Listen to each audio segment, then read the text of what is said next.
Good morning. It's Tom Padula from TomPadulaTV on YouTube and Insegna Booksellers. And today is Thursday, the 22nd of December 2022. We're just before Christmas, and I'm coming to the end of this first part of world history, which began with the Big Bang Theory, and we're going up to the Age of Discovery, when the Europeans discovered, when Christopher Columbus basically went to America on behalf of the Queen and King of Spain in 1492. So that's where I'm going to stop for a little while, take stock of what I've done, and continue along the same lines in 2023. And I wish you all a Merry Christmas and a very happy New Year, prosperous, in good health, and with good relationships all around. And let's us, pray for peace, because the world really needs it now. I don't understand, this is like, it's a bit like what's happening to this history journey of mine. We got to this one here, says the birth of our world with the Renaissance, where we're getting up to the Renaissance. And that's what we're going to discuss, well, what I'm going to present today, the first the first years of what we call now the Renaissance. And this is the 15th century. In other words, 1400 to 1499. Very big century, that one. Slowly but surely, it brought the world closer together in many ways, even though there were wars like there are now. And, people began to travel, and a bit of upheaval here and there, especially with the capturing of Constantinople by the Turks in 1453. Christopher Columbus right at the end in 1492 going to America. You've got quite a few dates that are important in this particular chapter of history. So that's where we are now. And I think looking at it from my point of view here, I've got one more class that's next week, and at which time I will be able to take a break as well from, with Italian going, on Tuesdays. That'll be the last lesson on Tuesday for this year and for a while until, as I said, things, I'll look at what I've done so far and proceed further ahead. But I need a bit of time to do that. A bit of reflection doesn't go astray. Also, my Dante Alighieri, I was looking at the dates, and the Dante Alighieri Sunday, last Sunday was the 18th, and I couldn't do Dante because I went to pick up, some boxes of cherries in Shepparton. And next week, this coming Sunday is, of course, Christmas Day. And then there is the 1st of January, 2023. So I will restart again on the 8th of January with my lessons on Dante. They're presentations, they're not really lessons, but that's my take on it. It will be doing Canto 22. So Canto 22, which was supposed to be done on the 18th of December, will not be done now until the 8th of January 2023. The only other one that's left that's sort of free, floating about, is the French one, French and Spanish, on a Friday, and I'll be able to fit those in right through, because it doesn't interfere with other things. And I'll be doing lesson 40, catching up with the French and the Spanish. I'm enjoying that, but Spanish is been a bit of a challenge, but I can read it now. I can sing a few songs. I know some of the words, but, learning a language does require contact with the people who speak it. And I don't have that at the moment. Neither do I have it for French. But my French is getting better, and I'll do some things on my own to you as I go along. But let's go back to world history. Then, today I'll be doing, as I said, the Renaissance. Then we'll go to China and we'll look at another important part of China. We look at the dynasties. And during the Shang dynasty, the first one, they created, the writing, with their strokes. And apparently people can read them even today after, 5,000 years, 4,000 years. Not bad. Then there's Africa. I'll be looking at Mozambique and Zimbabwe. I promised that I would do that. And then before the invasion, we're doing the ceremonies amongst our indigenous people before the arrival of Captain Arthur Phillips, not Captain Cook. Nothing changed between Captain Cook's arrival and Captain Arthur Phillips. But once Captain Arthur Phillips arrived, then the invasion really and truly began. It's continued ever since. And we also invade other countries whenever we travel there. Then there's also my travels to the Northern Territory and Western Australia. Oh, how wonderful. Tony Pantano is looking at TomPadula. Well, thank you very much, sir. I've always admired you for your work, within the community and within Australia. A real Italo-Australian. Privileged to have you on, looking on. This is world history. I've got 4 hours a week now, but I will be taking some breaks until everything will resume around the 8th of January 2023. So, Merry Christmas to all and Happy New Year. And on this note, we'll start now with 1131. We'll start with the Renaissance. So let's have a look. Tremendous changes since the Middle Ages.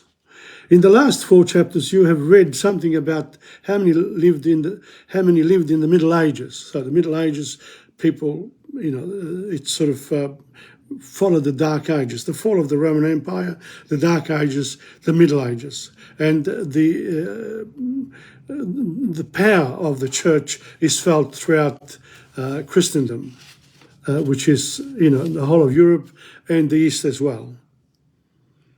They had learned much since the Old Stone Age, when their ancestors had wandered about in small groups, searching for game and wild plants to eat, perhaps 8,000 years earlier.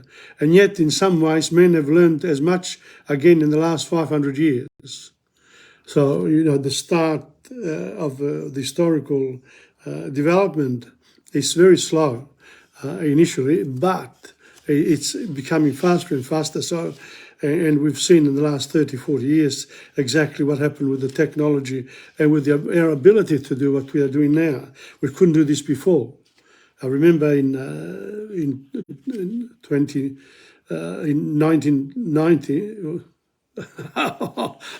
now I'm so used to the 20th century, but this is the 21st century. But in the 90s, when I began filming, etc. But before that, I've been around for a long time, and I remember being on steps at the what do you call it, in the city there, where they have the big festivals. Well, see, I'm getting old now. The mind. Never mind. I'll remember that, and I'll during the course of this particular lesson, I'll remember those years. Okay.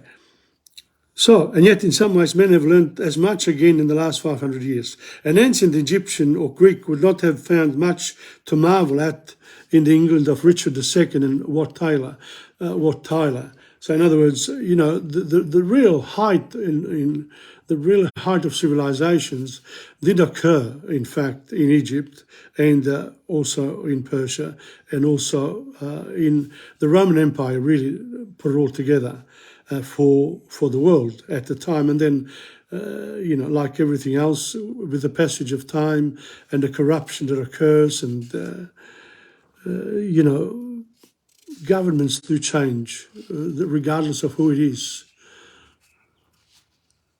Oh, thank you very much, Marisa Francavilla. I wish you Merry Christmas as well. Okay.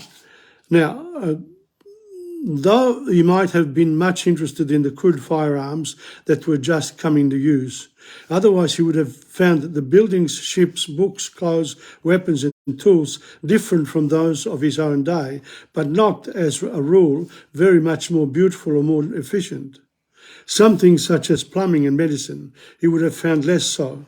But if our imaginary Egyptian or Greek could revisit the world today, he would certainly be astounded at the number and variety of our machines, at our railways, steamships, telescopes, printing presses, motor cars, aeroplanes, wireless sets, x-rays, apparatus, submachine guns and atomic bombs. We're talking about here of a particular textbook, around the 1950s, 60s. So since then, there's been so much more, our visit to the moon and the technology and the wireless now, the TV and the filmmaking. There's a lot more. Humanity should really be proud of its achievements. And I hope that our Indigenous people as well will thank the people who unfortunately or fortunately invaded Australia, because without that, today's Indigenous languages today would not be recorded, and a lot of the improvements that have been made would not occur. It would still be in the Neolithic age. So let's put some balance in our discussion here, because Australia Day is coming up, and I'd hate to see that people want to change the date. I want to add to the date. I think the whole of Australia needs to revalue the fact that there has been the colonisation and that we have overcome it. We have overcome it, and people say invaded. Well, invaded, yes. People have suffered. So did so did Cain and Abel. Abel was killed by his own brother. So let's think about those things in history and all the other wars that were fought along the way, and that's what history teaches us. To calm down a little bit with our arrogance and ambition to pick up pieces of land and say, this is mine. Yes, it is and it isn't. That's a hard one to work out. Let's go on. Otherwise, these older people from the Neolithic age would have found the buildings, etc. There was, in some parts, they were more advanced in the past than they were in later years. But it's like 2 steps forward, 1 backwards, and then you keep going like that. So every time there is something, you make a lot of progress in something, then you want to go back and say, yes, let's go back and let's have a look at what there's been, and then you make more progress along the way, which is great. Okay, so how the changes began. How did they change? All these things and a host of others, good and bad, have been invented since the Middle Ages. They have changed the face of the world almost beyond the recognition of what it was once during the Paleolithic age and the Neolithic age and the early history of men and women. It would take many books to tell you all about the history of this great change. And we do have that. Not only that, now we've got YouTube and Netflix and all the other platforms on television. There's some beautiful documentaries on. Fantastic. I'm amazed at how much knowledge there is around. But yet each person has to contribute. That's what I'm doing now. No, I don't claim to know. I'm learning as I go along. All we can do in this chapter, this is the last chapter we're going to cover, is reflect a bit on how it all began. One age gives way to another gradually. Although we say that the Dark Ages began when Rome fell in 410 AD. 410 AD. Rome fell before that. But anyway, it doesn't matter. He says the 410, we believe you. You know that such a change as that from ancient times to the Dark Ages is really a gradual process, like everything else. It's gradual. It doesn't occur overnight. We take an exact date like 410 only as a convenient and approximate landmark, just as we say that a child becomes an adult on his or her 21st birthday. In the same way, some historians say that the Middle Ages ended in 1453. I would say the Middle Ages would it be better if we take 1492, when Christopher Columbus went to America, went to discover for the Europeans the peoples who lived already in the Americas. Because when he got there, people said hello to him. Different look, but different culture, but, and then he took back some of them to Spain as well. Greek scholars flee from Constantinople in 1453. Now there's a war there, Constantinople, which was the Rome of the East for the Roman Empire. The Eastern Roman Empire fell into Turkish hands and to Islam. And I've watched the Ertugrul Resurrection on Netflix, and the whole lot, the five series, and it's like something like 500 programs, not one or two. Taken me a year and a half to watch it all, once a week or twice a week, whatever. Greek scholars flee from Constantinople. In that year, the typically medieval 100 Years' War came to an end. At the other side of Europe, the Turks captured Constantinople, so bringing to an end also the Byzantine or Eastern Roman Empire that had been founded by Constantine. Many Byzantine scholars, carrying with them their precious Greek manuscripts, fled to the busy trading cities of northern Italy, like Venice, Genoa, and Florence, which were then the most civilized places in Europe. Western scholars rediscovered the art and learning of ancient Greece, which had been almost entirely forgotten since the fall of the Roman Empire.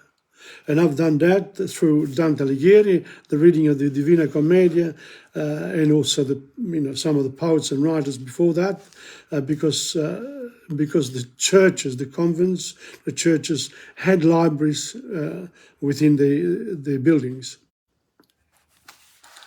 And, the church was the government of the time in a spiritual sense, but also in a material sense. That doesn't mean that the people ran it to ring when I'm on. Okay. So the Renaissance, a rebirth of knowledge. Men and women said that there was a rebirth of... Okay. Let's start again. Men and women said that there was a rebirth of learning after the long night of the Dark Ages and the twilight of the Middle Ages. That is why the historic period from about 1453 to about 1600 is called the Renaissance. Renaissance is a French word that means rebirth, renaissance. Okay, naître is the verb in French. Je suis né, etc. Okay, and of interest in worldly things. Some historians call the Middle Ages the Age of Faith, because, as we have seen, religion played such a big part in life that many men and women thought more about the new world, the next world, than about the problems of living on this earth. They were focusing on the next world. What do I get after I live here? Will I go to paradise? Will I be punished into hell, etc. In the Renaissance, men began to take a very lively interest, as the ancient Greeks had done, in the world around them. And in fact, one of my first pieces of writing when I got to Melbourne Uni, I wrote and published in the Italian magazine there, Italian student magazine, is a man, an apologia for being a man of this world. So that was like saying, I'm going to be interested in this world, and, the other world will take care of itself once we take care of this one. Martin Luther found a Protestant church in Germany. One result was that they began to ask questions about even their faith itself, and sought to quarrel about religion. Since the fall of Rome, there had been only one Christian church in Western Europe. But in 1520, a German friar named Martin Luther protested against the authority of the Pope and founded a Protestant church, which in the course of time was joined by most Germans. So there you are, Martin Luther King, Martin Luther, not King, Martin Luther. That's interesting too, that name. He protested about the way the faith was being administered. Catholic and Protestant countries, the end of Christendom. Not really, because they still believed in Christ, regardless. In the following century and a half, there were many wars between Catholics and Protestants about religion, about their religion, about how it was, conducted.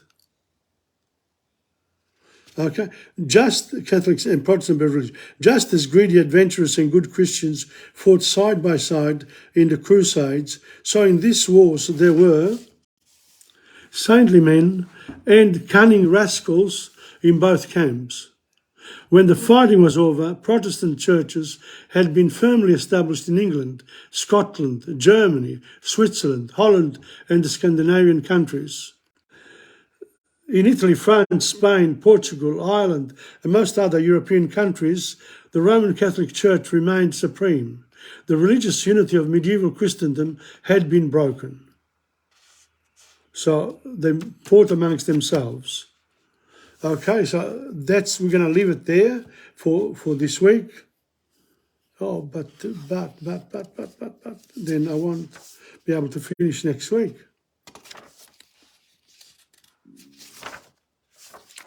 Oh, look, I'll do a bit more. Okay, that's why, yeah. Okay, firearms helped to end feudalism and build nations. In chapter 18, we learned that Marco Polo's epic journey led Europeans to begin using such Chinese inventions as gunpowder, paper and the art of printing, and the mariner's compass. Great feudal barons could no longer defy their king from being the moats and walls of their castles when the royal army was equipped with cannon.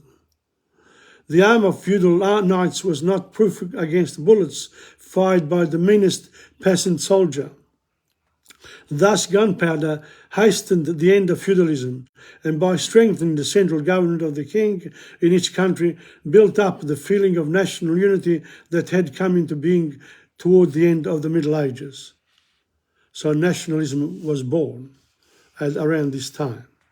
And it was by weakening the lords, the local lords, and the power over their own people, and making them realize that they needed to be under the rule of the king or the emperor. Unity, la forza, unity, united. When you're united, you are stronger. Paper and the printing press make books cheap and plentiful. Paper and the art of printing probably did more to change men's lives during the Renaissance than any other single invention or discovery. In the Middle Ages, books and the knowledge they contained were extremely scarce and expensive. Parchment was dear, and it took many months, even years, for a copyist to write by hand a single copy of a book. On the other hand, paper was comparatively cheap, and with a printing press, thousands of copies of a book could be made in a tenth of the time, and it had taken to make one manuscript copy. And, we've seen it with the telephone, etc. Now, with the online world, we can talk to each other on a variety of platforms from one continent to the other. Now, who was the guy who invented the printing press for the Europeans? I always thought Gutenberg was the one, but obviously they had been doing such improvements in other eras of in other countries in the history of humanity. Gutenberg and Caxton. A German craftsman named John Gutenberg succeeded in combining many previous inventions to make the first efficient printing press. In 1454, the year after the fall of Constantinople, he produced the first edition of a printed book, the Bible, in Latin. That's big. That's really big. Printing presses spread rapidly and were soon introduced into England by William Caxton. The result, of course, was that hundreds of new schools and universities were founded, and many merchants' sons and other laymen attended them. No longer were monks and priests almost the only educated people. So the merchants realized that really they needed to do something to be educated. National literatures strengthening nationalism.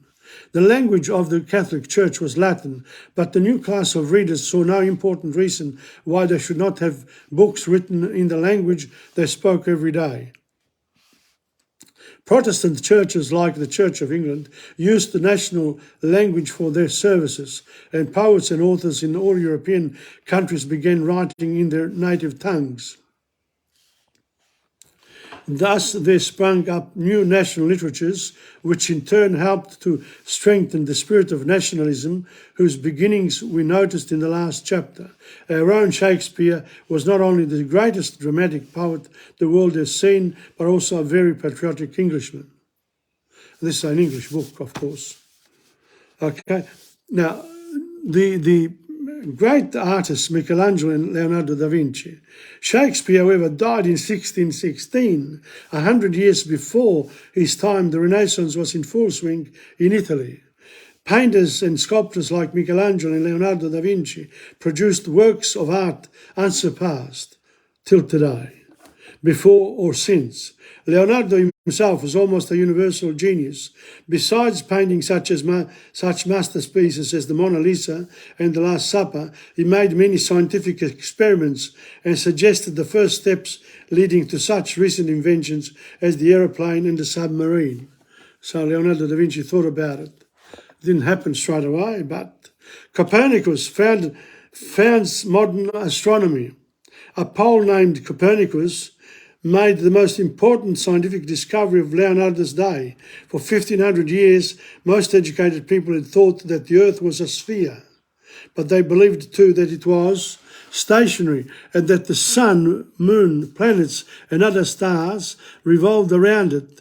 A Greek astronomer named Ptolemy first taught these ideas at the University of Alexandria in the 2nd century AD, after the birth of Christ. Welcome to Carmelina Palazzolo. But in 1543, Copernicus published a book explaining that the Earth and the other planets really moved around the sun. And throughout the Middle Ages and the Dark Ages, if you said that the sun was the main star around which the Earth moved, you would be put to death. Galileo suffered greatly because he believed, some of these scientific inventions. Vesalius founds the experimental method in medicine.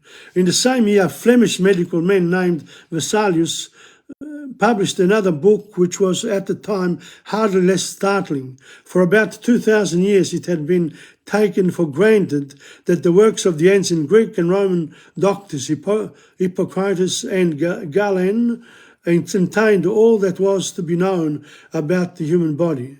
Vesalius, sometimes at the risk of his own life, stole corpses from the gallows for dissection and study.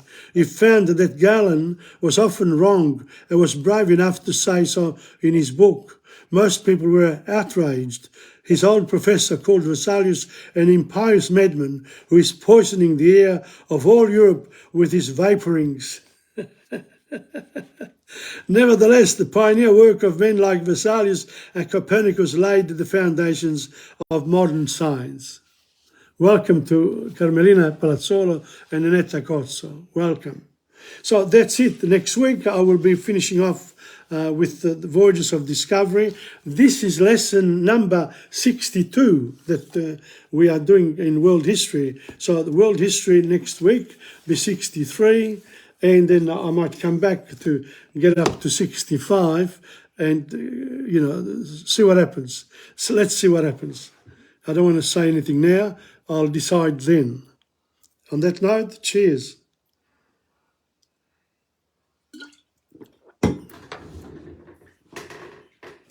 Now, let's go to China. Now, China, I've mentioned the dynasties of China. Okay, the Shang dynasty is the first one, followed by the Zhou dynasty, followed by the Eastern Zhou and Qin, and that's the Empire of Qin, is on Netflix right now. Very interesting. The Han followed, and Han was a very long dynasty, but divided into Eastern or later Han. So, and then all these dynasties followed. There were other minor ones, but the next big one is after the Han dynasty is the Tang dynasty, followed by the Song dynasty, then the Huan dynasty, Ming and Qing dynasty. Now, all of these have books written about them. I'll just write you just a bit of the script of one of the dynasty's books. The Chinese script has the same advantage with historical distance as with geographical. The largest single reform of the characters occurred a little over 2,000 years ago, years before Christ. Educated Chinese can read the poetry and literature of any period in those 2,000 years with equal ease and in its original form. In the West, we are limited to about a quarter of this span. To enjoy anything much before Chaucer requires a specialised training. So in other words, we can't access ancient Greek and ancient Latin books unless you study. So it requires particular studies to be able to access the literature of those times. But whereas in China, they can do that even today because the script hasn't changed.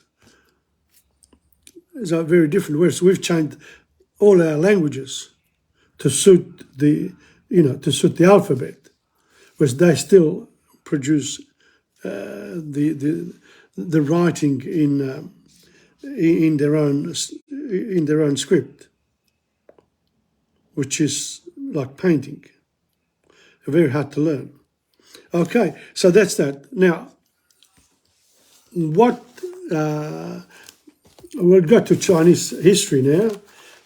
We're doing the heyday of Chang'an. Chang'an is a very famous city in China. Chang'an, the capital city of the Tang dynasty, is now called Xi'an. The city of Chang'an was built in the Sui dynasty and called at that time Daxing. The city took nearly 100 years to build. During the Tang dynasty, Chang'an was almost 11 times as big as today's Xi'an. Chang'an was almost 11 times as big as today Xi'an. So if you go to Xi'an today, I don't know, but this one is a few years old too, so maybe it doubled up ever since. It was a metropolis of international renown. That was Chang'an.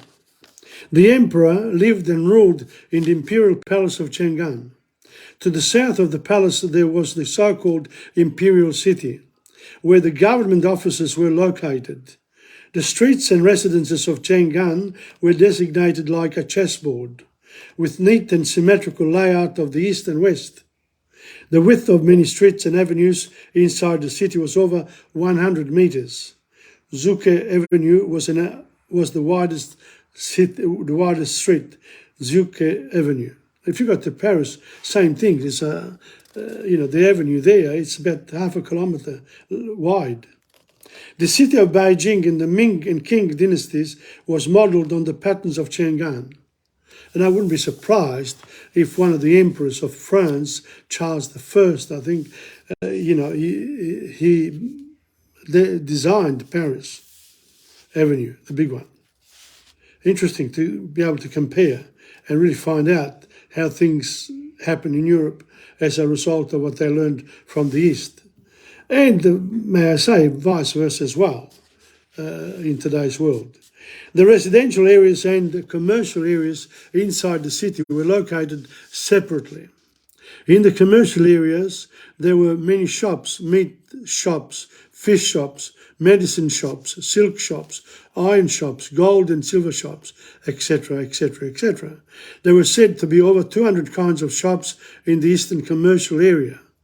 All kinds of precious and rare goods were available there. I bet they're like, our shopping centres now, very big, but I reckon they had, well, there's quite a lot there in our commercial cities, commercial centres. But it did happen in China thousands of years ago. Chang'an was also the cultural centre of China at that time, with rich and colourful recreational activities such as music, dancing, cockfighting, tug-of-war, swing playing, etc. The most famous painters, calligraphers and poets of the Tang dynasty usually gathered in Chang'an, and in their creative activities added much glory to the city, a bit like Paris in the 19th century or 20th century. Students came from Japan and Korea to study in Chang'an, and merchants had flocked there from Central Asia. Among the population of around 1 million in Chang'an, there were over 10,000 foreign households. Households could be, 10, 15, 20 people. So there's quite a big proportion. Okay, so that's that. We've done another little bit of China, a bit of time, un po' alla volta, slowly but surely. Now, as I said, I wanted to do something for Africa, because Africa, we sort of neglect in our histories, etc. So here we go. I'll start with Zimbabwe, but before I go to Zimbabwe, I'm going to show here where it is.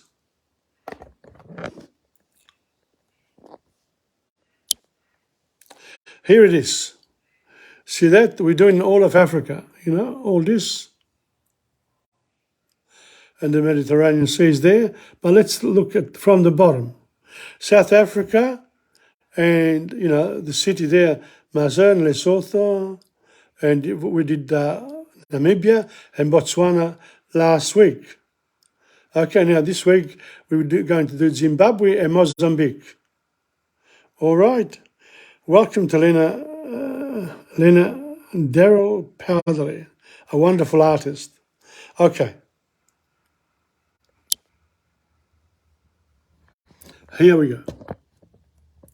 I'm going to do Zimbabwe first, I think. Okay. Zimbabwe is a landlocked country in southern Africa, known for its dramatic landscape and diverse wildlife, much of it within parks, reserves and safari areas. On the Zambezi River, Victoria Falls make a thundering 108-metre drop into narrow Batoka Gorge, where there is white water rafting and bungee jumping. Downstream are Matusodana and Mano Pools National Parks, home to hippos, rhinos and bird life. Okay, the capital is Harare, etc. Nothing interesting. The population, you'll have to look at it. It's, probably 30 million people now, not quite sure. Okay, so that was Zimbabwe. Now I'm going to get the information from the other one, for what's the name? What do we want? Mozambique. Let's have a look. Mozambique. Now Mozambique, we should,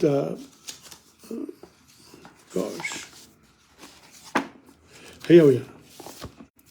Mozambique, mainly lowland stretching for 1,500 miles, which would be from here to Brisbane, I would say, along the southeast coastline of Africa. Vasco da Gama landed on this coast in 1498, Renaissance, 1498, the travel of discovery, which we're going to do next week. That's Vasco da Gama, 1498, he landed there. And Portuguese colonisation followed straight away because they had guns, etc. And also then they started a trade in slaves. The country became independent in 1975. Colonisation lasted a long time. After 10 years of bitter fighting against Portugal, I would assume that that's been, sort of developed over time. One of the poorest countries in Africa, Mozambique, has faced many political problems since independence, including attempts to destabilise its money, etc., etc. But really, if you get one of these, instead of Zimbabwe, I'm going to go to, so that's the advantage of the tablet here. There's another one, okay? You want Mozambique.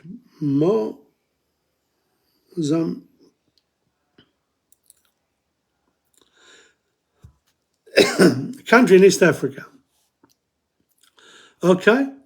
Mozambique is a southern African nation whose long Indian Ocean coastline is dotted with popular beaches like Tofo, as well as offshore marine parks.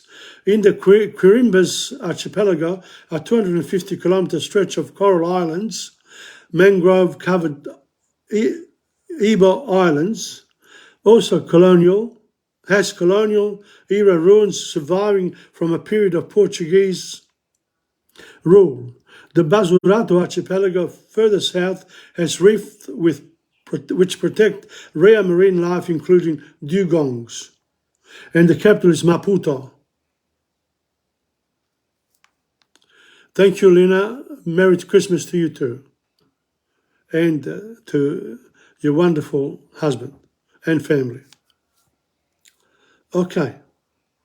So that's Mozambique for you. So we've done Africa now. So see, a bit of Renaissance, a bit of China, a bit of Africa, and now we go to the ceremonies of our own indigenous people. Okay, and we said there was they had quite a culture, the many groups of indigenous people in Australia, depending on which part of the whole of the continent they lived in. Dancing, that was for everybody. Dance steps were always done in the open air with bare feet on the bare earth. Like the tunes, they might seem rather simple, but they were in fact very hard to get right. Children were taught the basic movements when they were young. In some dances, the men's movements were very energetic with high leaps. In others, just a high stepping walk. The women's dances were often done with the feet still, but with graceful movements of body and arms. A step sometimes done by women in Central Australia was moving both feet together, forwards, backwards or sideways in a sort of shuffle. A line of women doing this step made a deep trench in soft sand, and this had a meaning. For example, it might show the track of an enormous ancestral snake. They believed in, that's a religious part. We'll come to that. Body paintings and decorations. For each sacred ceremonial cycle, there were special designs for decorating the bodies of the dancers, and this had to be exactly right. The paints were the same as those used for the cave and bark paintings, red and yellow ochre, charcoal or ground black rock, and white pipe clay. First, the bodies had to be greased all over with animal fat so that the paint would stick. The designs were usually circles, dots and lines, worked into formal patterns which had great meaning for those who could understand. Often there would be one design on the chest, another on the face, and a third on the thighs. Men also used feathers and down from birds and vegetable hairs. These were stuck on the body, sometimes with human blood. In the desert, the fringes of bandicoot tails were also used. Out of sight, out of the dancing group, one group of men and women who decorated the dances, and this might take several hours to do. All the time at the dancing ground, the rest of the people were singing special songs about the ancestors decorating their bodies. The dances themselves often took a short time to perform, then the preparation of the dances. As soon as each dance was finished, the body designs were quickly rubbed off by the dancers to break their dangerous powder. Then the actor became himself again. If the ceremony was at night, the 2 or 3 men had the job of fire maker.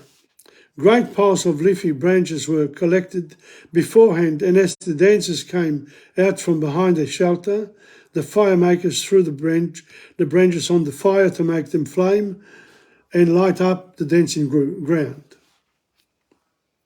Not light, so therefore used fire. Good idea. Ground paintings. In the desert in Arnhem Land and in New South Wales, for some of the most sacred ceremonial cycles, the men smoothed an area of ground and built up into a low mound. Then they decorated it with paint, feathers, down, and so on. A long time was spent making these, but as the ceremony was over, all traces would be wiped out.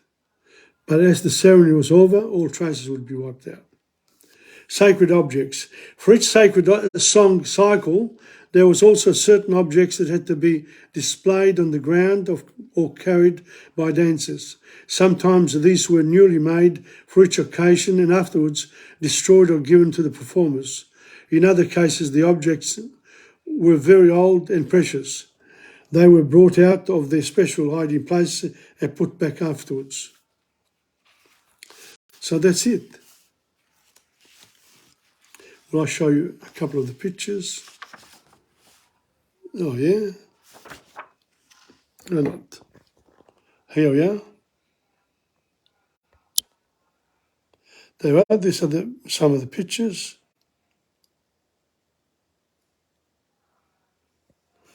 And then we also have here more. And here.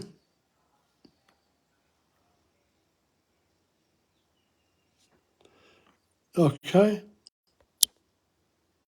All right. Back again. Welcome to Filomena Villani. So that's it for this before the invasion. We've got next week we'll do songs and stories. So we've still got a bit more here. So I'll have to continue with my history. Now. We've got Banjo Patterson and Henry Lawson. Let me see. Driver Smith. I might divide this in two. Oh, I don't know. I'll try my best. Let's see what happens.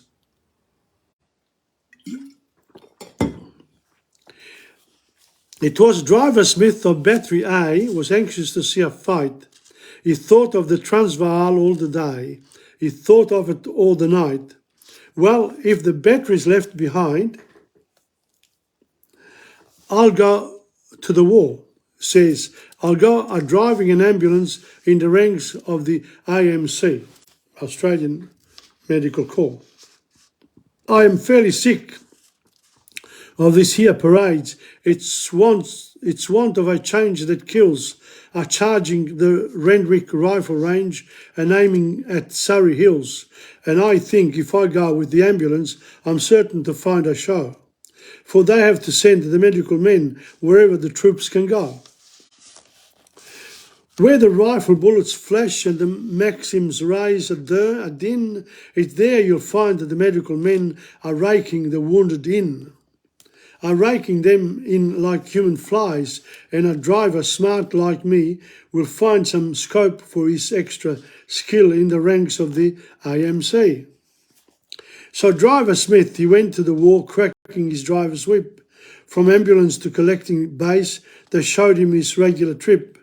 And he said to the boys that were marching past as he gave his whip a crack, "You'll walk yourselves to fight," says he. "Lord, spare me, I'll drive you back." Now the fight went on in the Transvaal hills for the half of a day or more, and Driver Smith, he worked this trip all aboard for the seat of war. He took his load from the stretcher men and hurried them homeward fast, till he heard a sound that he knew full well, a battery rolling past. He heard the clink of the leading chains and the roll of the guns behind. He heard the cracks of the drivers' whips, and he says to them, "Strike me blind, I'll miss me trip with this ambulance, although I don't care to shirk. But I'll take the car off the line today and follow the guns at war." Then up the battery colonel came, cursing them black in the face. "Sit down and shift them, you drivers there, and gallop them into place." So off the battery rolled and swung, going a merry dance, and holding his own with the leading gun goes Smith with his ambulance. That's it for now. Otherwise, it's going to be too long. Okay, so I'll just, next week I'll finish it off. And there's Harry Lawson now.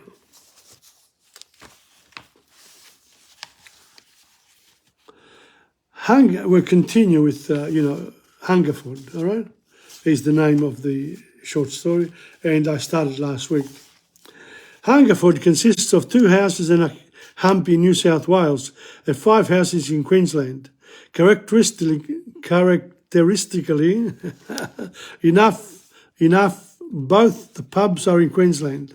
We got a glass of sour yeast at one and paid 6pence for it. We had asked for English ale. The post office is in New South Wales and the police barracks in Bananaland.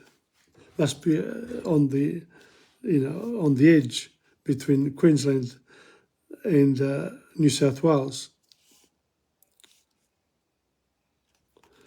And they don't do much. They are in a row. Hold on. The post office in New South Wales and the police barracks in Bananaland. The police cannot do anything if there is a row going on across the street in New South Wales, except to send to Brisbane and have an extradition warrant applied for, and they don't do much in there. There's a row in Queensland. Most of the rows are across the border where the pubs are. At least I believe that that's how it is, though the man who told me might have been a liar. Another man said he was a liar, but then he might have been a liar himself. A third person said he was one. I heard that there was a fight over it, but the man who told me about the fight might not have been telling the truth. They're all liars. One part of the town swears at Brisbane when things go wrong, and the other part curses Sydney. So this particular town is in the middle of the divide.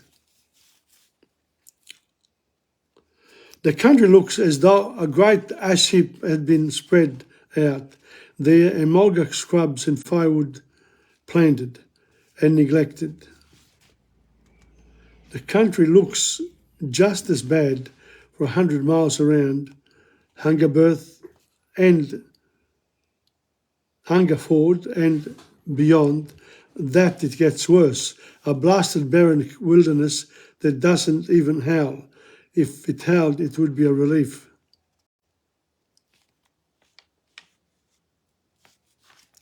Okay, I believe that Burke and Wills found Hungerford, and it's a pity they did, but if I ever stand by the graves of the men who first travelled through this country when they were neither roads nor stations,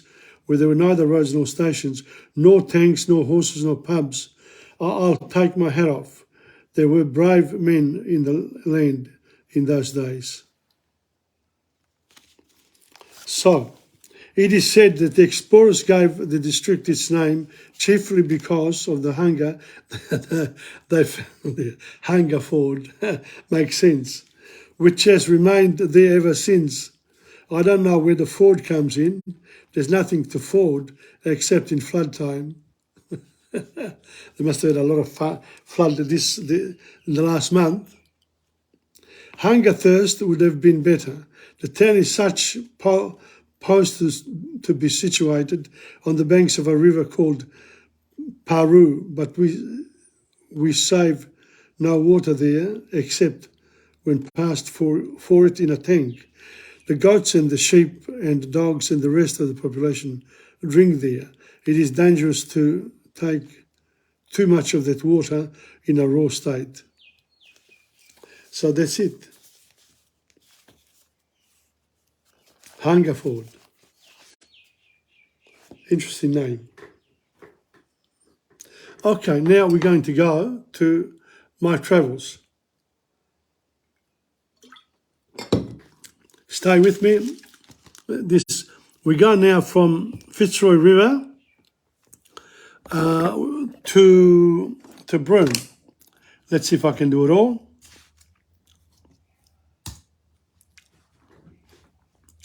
Come on, mister. No, I have to do what I have to do.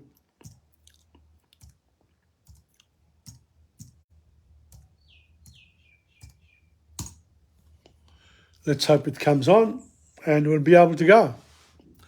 There it is. That's the Fitzroy River. Don't forget, we're travelling by bus towards Broome. There it is, another picture.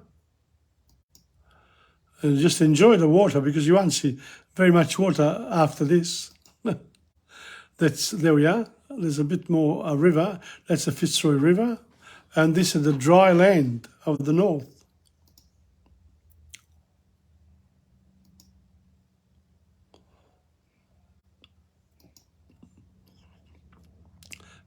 Some of the locals. Very rare to see the locals walking. But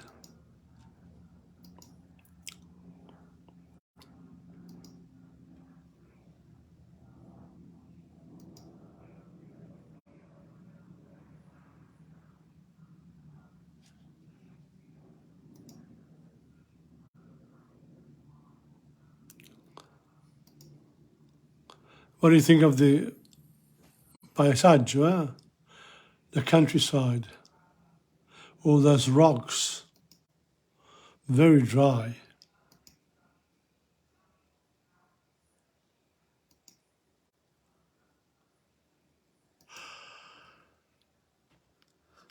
Getting closer.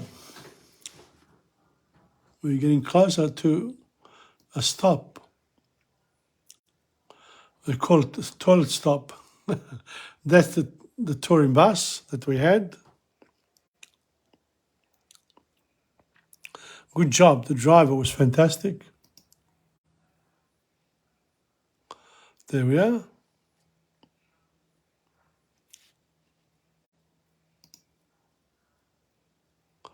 You can see this civilization here. There it is. Look at that. What expensive land.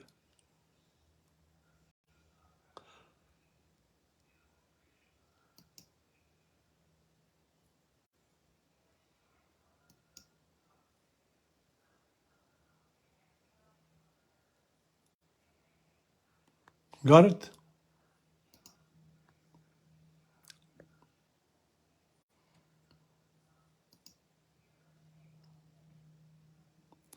There's a bit of activity there. We saw some people walking, the other ones with a little truck.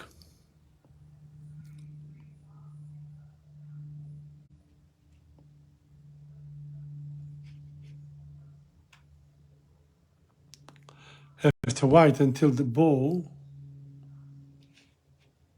moves on. Here we are. This was just my on the run.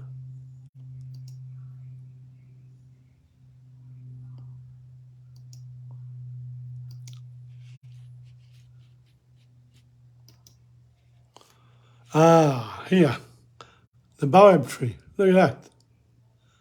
Isn't it beautiful? I finally got a good one to show. They're everywhere.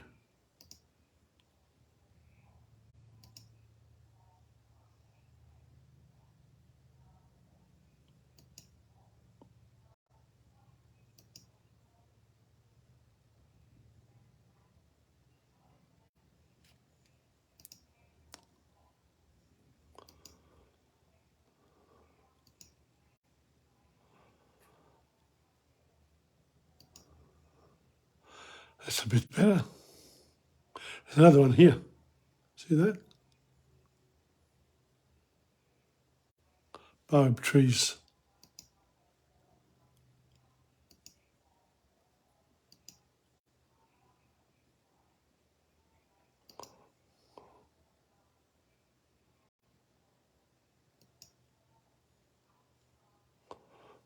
There's another baobab tree here. Didn't realise. There. Okay. Come on.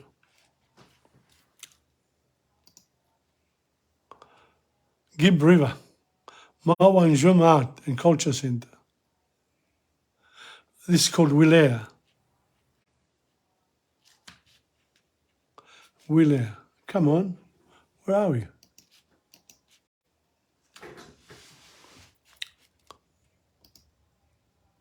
And here we go. This is Willair. We stop. Cafe. Willair Cafe.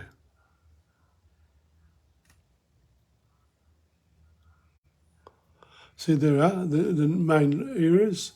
Darwin, Catherine, Kununurra, Wyndham, Turkey Creek, Halls Creek, Fitzroy Crossing. These are the towns which we've already been through.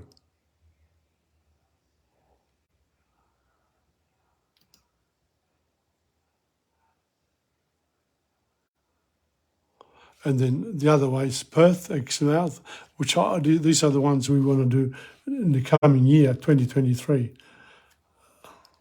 Broome. There you are. Beautiful trees. More baobab trees. Look at that. Look at that. Pretty big. Beautiful.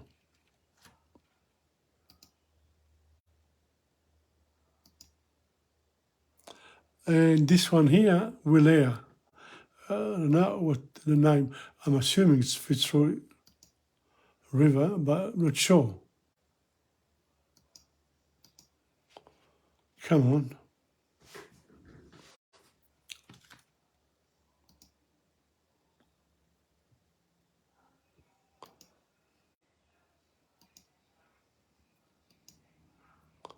More water. Ah.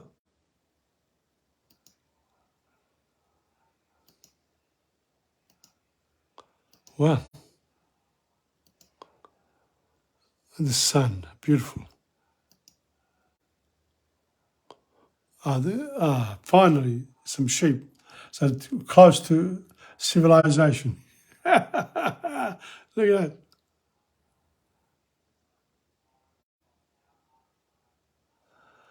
Okay. Little lake, dam, a little dam, big dam.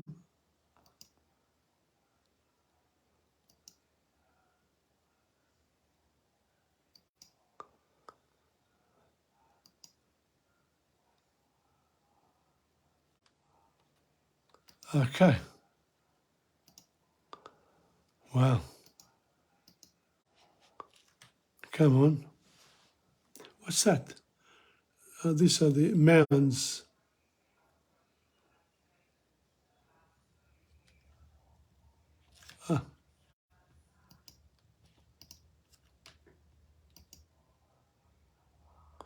Mounds. Come on. Come on, baby. Okay. We'll do this other way.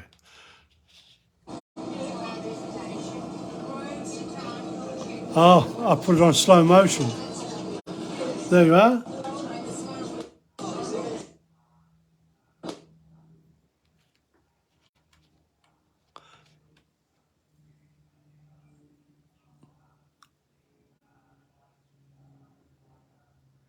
Beautiful.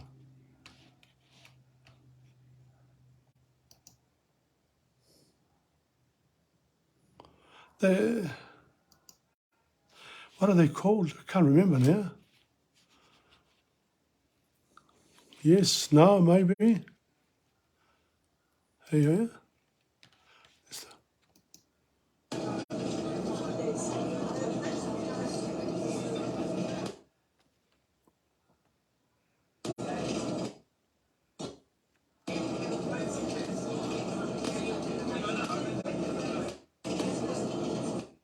Slow motion.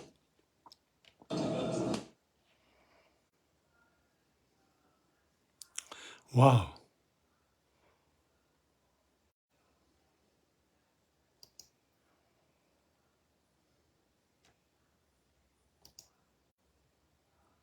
Oh, look at that.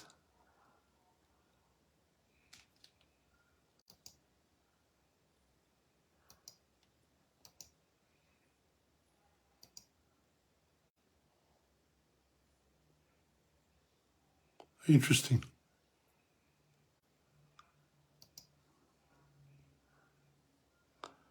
Beautiful.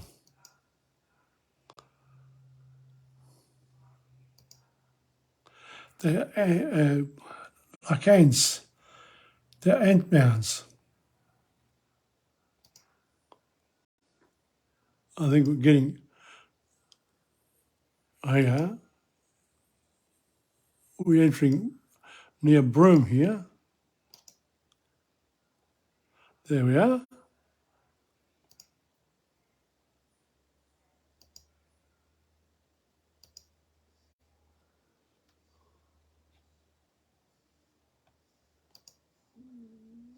Wow. McDonald's.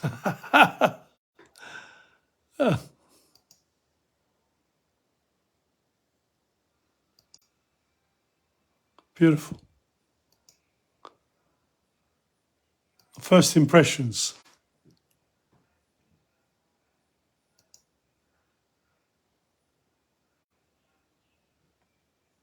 Bayside. We're getting there.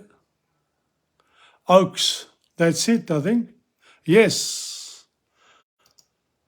And that's dinner at night. And this is me and Angela. And I think we're going to stop there. And that's it. We'll stop there. Okay. So that's it. We've gone over time a bit, but that's the travel.